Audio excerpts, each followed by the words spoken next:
Back to the Ultimate Cleveland Sports Show, and hello to our YouTube audience. Mikey McNuggets, G. Bush, Jason Lloyd in the house. We got Earl the Pearl and Anthony Antonelli behind the glass, and we have an incredible last hour of this week to get to, guys. We're talking trades, we're talking overrated, we're talking guards, a little bit of everything for people, but we are starting with the Cleveland Cavaliers. Kevin O'Connor, who works for Yahoo Sports, he's an NBA insider, out on his podcast yesterday, said something about Evan Mobley that made me very upset. I'm going to see if it makes you guys upset too. This is Kevin O'Connor on Evan Mobley. Take a listen. Evan Mobley is the most overrated and disappointing player in all of the NBA. Year 5 with Evan Mobley right now, and he hasn't improved a lick as a post scorer. He hasn't improved a lick as an isolation scorer. He is still just as shaky of a three-point shooter and a free throw shooter as he was when he was a rookie. It's so disappointing that this guy has plateaued since he entered the NBA. And you might be able to say, if Donovan Mitchell wasn't absorbing so many touches, Evan Mobley would get more opportunities to handle on the perimeter. Evan Mobley hasn't earned those touches. You look at what he is defensively with what he can be. He's super versatile. He can switch. He can defend across positions, but he doesn't set a tone because he's soft. Because he might be a great defensive player, but he's not a tone setter. He's not a true defensive player of the year. He won that award because other guys didn't reach 65 games a la Victor Wembanyama, and other guys were, quote-unquote, too young to earn it from the voters. Kevin O'Connor says Evan Mobley is the most overrated player in the NBA. Jason, is he right, or is Kevin O'Connor way off? No, I don't think Evan. I don't understand why Evan catches as much heat and hate as he does. He's a really good player. Now, has he met the expectations that I and you had for him? No, he hasn't. But that doesn't mean he's bad or overrated. He's one of those guys that has a really, really, really high floor. And his ceiling maybe isn't what we thought it could be, but he's still a really good player. Is he soft at times? Yeah, I'll give him that. I think he is soft at times. This idea that he didn't earn Defensive Player of the Year is nonsense. Would Wembanyama have won it if he was healthy? Yeah, he probably would have. That doesn't mean Evan didn't win. It doesn't mean it's a fake award. He definitely would have. But he didn't. He got hurt and he didn't. How many years has a guy won MVP because another guy got hurt, or a guy made first team All NBA because another, that's the way it goes. So why you're singling it out this time, I don't really understand. I think Mobley changes games with the way he can defend. I agree his shot hasn't come along the way that I had hoped that it would. He certainly regressed this year as a three-point shooter. I have no explanation for the free throw shooting falling off a cliff the way that it has. But to say that he's the most overrated player in the NBA, to me, is nonsense. G? Man, this is y'all's fault. I'm going to put that on y'all, bro. This is y'all's fault. Y'all the one who did it to him. Because all the basketball people, they don't never be talking about what you is today. It's always the projection. Mm-hmm. And what got y'all in trouble is you done projected him to be Kevin Garnett. He's Duncan Garnett. He's Kevin Garnett and Duncan at the same time because he could play defense and he's so long. Y'all made him Kevin Durant before he even got that package. You tried to buy these archetype badges for 2K. You can't buy it with virtual coins. Evan Mobley is not overrated. What he is, he's appropriately rated. He is what he is. If you take a look and go back to USC and even in high school, Evan Mobley was never a dude that was putting up 30 a game. He was a guy who was long, he was athletic, he could block shots, he could do some things around the rim. So when you projected him and they be mentioning unicorns like Kevin Durant and shooting prowess, he never had that package. He's trying to develop that package, and now because he ain't hit it like you wanted him to, he ain't touched the ceiling like you wanted him to, now all of a sudden he overrated. Now he's appropriately rated. He's a decent player. He's a good player. He has some defense to him. He has some offensive capabilities. But if you counting on him to be carrying you in the playoffs, I don't think that's it. What Jason and I always said was if the Cavs were going to win a championship, it was because Evan Mobley had to take that next step to becoming a top 10 player. Yep. Did I think he had the potential to? Yeah, I did think he had the potential to, but I never anointed him as a top 10 player. It was always he has to get there if they're going to take that next step. If they're going to win, this is the way to do it. And guess what? He hasn't taken that step, and guess what? They haven't won. So maybe we put too high of a ceiling on him, and I'll take fault if we did. I thought he was going to become a better offensive player than he's become. But the overall premise was if the Cavs are going to take that leap, it was because Evan Mobley took that next leap. He hasn't, and look where they're sitting at right now, G. Yeah, look at the fourth seed in the East. When it comes to overrated, calling any player overrated, it's expectation versus reality. And to your point, he wasn't a dominant scorer in high school. No. He wasn't a dominant scorer at USC. He was drafted to the Cavaliers and wasn't immediately a dominant scorer. Did he take a step forward last year as an offensive weapon? He did. And in the last month, it's been the best offensive month of his career. Why? Because he stopped shooting threes as often. He's gone back to attacking downhill. He's become more versatile and efficient in the pick and roll situations alongside James Harden, who certainly played a big role in increasing Evan Mobley's offensive production. These are his season stats, and if you pull up his stats from March, he's averaging 21 and 10, shooting 70% from the floor on twos. He still can't make a three, can't make a free throw. I have no explanation for that. But he hasn't missed inside the arc in essentially 13 games. Evan Mobley's appropriately rated because he's right where we all thought he was. Between the 15th and 25th best player in the league on any given day, he could look like a guy who's 14th or 15th. On any given day, he could look like a guy who's 29th, 30th. I don't think anyone ever called him a bona fide top 10 guy. So to call him overrated, that means Bill Simmons you thought he was him. there. Yeah, and certain people may have, but it was always the projection of Mobley, not the reality. If we're talking about someone who's overrated, it's got to look at what you think he is versus what he actually is, and I can have a couple names in mind who are truly overrated in what I think. I just think, and he's a frustrating player to watch because there's games where he can just take the Mavericks games, right? The first Mavericks game they played, he was destroying people. Dominant. He gets the ball. If you switch it on him, he's putting them in a basket. He putting them in a blender. I don't understand why he does not play with that level of aggression when you look around and it dawns on you, hey, you're 7 feet and they're playing small guys. Like, you're supposed to destroy them. He started to punish the switches. Yeah. The last few weeks, he has seen these switches the way, and you can see it literally on this clip right here. As soon as teams are putting the little on him in a pick and roll situation or they're picking up in transition without a big, and this is the pick and roll handling from Harden and Mobley that's kind of taken off the last couple of weeks, I think Mobley's appropriately rated. He's about the 20th best player in the NBA. Right? And that's a bad thing. And yeah, like all of a sudden that's a thing. bad thing. He's not going to be the offensive initiator I wanted him to be, that I think some people thought he could be, that not just us, by the way, that the Cavaliers thought he could be. Why?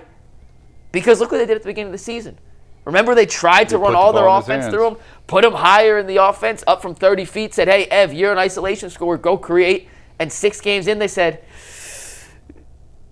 reel that back in real quick. And now he's playing downhill, more like a traditional Big G, and it's been the best month of his career. I think those things are correlated together. Evan in the right role is a really darn good NBA player. Well, here's what I'll say to that. For you to be a superstar, right? Because we always talk about star, superstar, all-star. If you want to be a superstar, you have to have at least one elite offensive trait. He's not an elite offensive rebound. He's not an elite shooter. He is not an elite post scorer. He's not an elite guy physically. He doesn't have it. So if your ceiling is limited already, you could be an elite defender, but if you're just a good or above average offensive player, you're not a superstar. That's just what it is. So they have to find different ways to get him the basketball to make him effective in the game. But if some of those same traits are the same as Jared Allen, we keep coming back to the redundancies, right? When he said he's not Victor Wembanyama on defense, well, nobody is. Yeah. He's literally one of one in the history of the league defensively saying he's not Wemby. Nobody is. Earl, what do you think on this? So my brother and Popcorn just hit the group chat, right? And Tyvis, specifically for those that missed the first hour. This is for Jason and Mike in particular.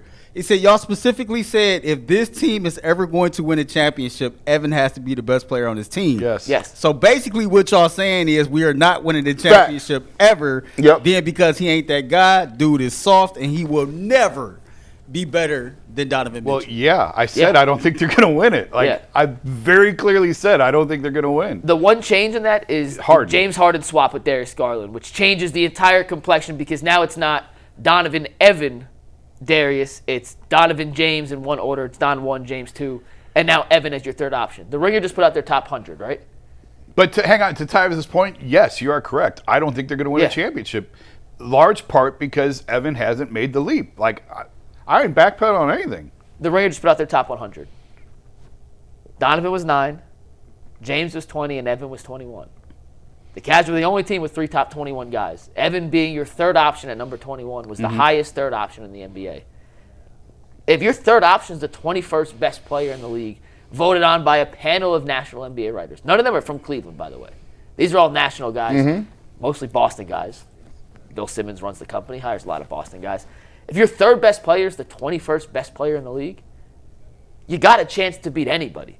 But unless Evan Mobley, and those are his career stats, plays better like he has in the last month, they don't have any chance to beat a team like an OKC, maybe even a Boston. San Antonio is its own unique challenge because of Wemby, because he's their biggest matchup nightmare. He should be their offensive. When they switch, you can go to Evan and count on him to punish the opponent. He's been that lately, but he has no track record doing it in the playoffs, and that's what worries me most as I make an outlook on the Cavaliers for their playoff predictions. He needs a go-to move. He needs a go-to move and one solid counter. And I think right now in the NBA where you don't have great post scores and post game is eliminated, maybe the Cavs need to play a little differently. Because right now, playing him on the perimeter is not going to get it done. So if you're going to give up 3-point shots and you're going to give up threes because guys are playing small ball, there has to be some sort of deterrent to that. And one of the deterrents is, you playing 6'5" guys on Evan Mobley, we are going to make sure either you will be in foul trouble. That's why I talk about the Celtics. Yeah, the Celtics can do that. And they can play those wings, and it's a bad matchup. No, it's not a bad matchup if they switch in Tatum and Brown on Evan Mobley and he's putting them in foul trouble. Exactly. That is the way he has to get to, but he has to be aggressive in order to do that, right? You got to make them guard you. Yeah, one of the criticisms I had of him is that there's some nights where he looks like he's fully engaged and he's an animal out there, and there's other nights where it looks like he's 6 planets away. And that you can't have that. If you're going to be a elite top player in this league, you can't have as many nights like that as he has. Before the game against Orlando on Tuesday, I asked Kenny Atkinson, can he coach aggressiveness? And he said, you want every player, he said you want 15 ferocious Tigers, was his exact quote. But he said you can't have 15. There's always going to be guys in the gray area. So I followed up and said, do certain players play more aggressive for 48 minutes if you get them involved early? And he goes, Mike, I know what you're trying to get me to say here, and I can't say that. But I'll give you a little tidbit. And he goes, yes, obviously getting guys engaged keeps them engaged for the full game, and guys can get more aggressive as they see success, but sometimes they have to see it to believe it. And I feel like Evan and even Jarrett to that extent are the kind of players that if they get things going early, they're locked in, engaged, and you get the best version of them for the course of that game. If they struggle in the first quarter, we could be looking in quarter 3 and quarter 4 being, have they played tonight? They're putting up tour dates, 6 and 4s, 8 and 7s. Not the 17 and 12s that the Cavs need from those two to win in the playoffs. So for me, I think Evan Mobley is only overrated depending on what your current expectation is for Evan Mobley. And I've said on several different occasions, Mike, that I feel like us in the media, fan base, et cetera, for at least for right now, probably need to adjust the expectations for Evan Mobley. Me and you were sitting right next to each other the very first game after the All-Star break. Kenny Atkinson said, what I figured out, at least for this season, that Evan Mobley works best in the midst of what we do. 100%. And so, you know me. I always tell people, have active ears. Kenny Atkinson is telling you in real time there's been an internal adjustment of expectations. So externally, meaning the fan base, probably should adjust those expectations right now. Let's say the projected ceiling that I see, you see, Jason see, never really comes to be that. Even where he is right now is a pretty damn good basketball player. Top 25 guy. A solid contributor and a guy that you would still want on your team. I think the frustration comes from, as G alluded to, from the moment that he's been here, we've been projecting Evan Mobley to be the next Tim Duncan / Kevin Garnett / Giannis, etc. That's not where he is. That's where he may not never be. But even if he doesn't get there, he's still a quality basketball player. 100%. So if he's still overrated to date, that's because you still have an improper expectation for Evan Mobley to date. 2 things on that, then I know we got to hit a break. But 1, he's a max player. And when you have a max player, which he earned, it comes with certain expectations. And I think the whole max contract situation in the NBA is flawed because you either give a guy a max or you don't. There's no levels to the max. Jokic and Mobley should not be on the same max contract kind of big. They're very drastically different players. One's a lot better than the other. And two, Earl, you mentioned that Kenny said the change in how they use him offensively. Just look at what they did in the beginning of the season. Like, they were running offense, funneling through Evan. Now he's part of their offense. They haven't just said it out loud, Earl. They've shown us with their actions, too. And if you don't believe their words, believe their actions. Show me more than say it. And the Cavs have changed what they think Evan Mobley can do as far as an offense creator. Last thought, real quick. If it's not Mobley, who is the most overrated player in the league, Jason? I don't. You said you had a couple in mind. Who It's Trae Young. Oh, well. Trae Young. Young doesn't have a great reputation. He went from a face of a franchise to a salary dump. Yeah. And guess who started winning after they got rid of Trae Young? The Hawks. Atlanta. But he never had a great reputation around the league to begin with. Gee. Maybe publicly. Yeah, well, I'm saying publicly. That's how people are overrated, maybe. based off public perception. John Morant. Yeah. It's a good one. Earl, you got an overrated person real quick before we wrap up? Not off the top of my head right now. I also think Paolo Banchero is a little overrated, but I like him. Yeah, you I know. Yellow Beezy. He's good, but there's a reason the Magic are better when he's on the bench. Cat. Cat's a good one, too. I'm balling right now. Cat, yeah, this is all, you ain't that nice Zion? team. He was on that team too? Yeah. Ja's a good one, but I think Trae Young's the right answer. We got a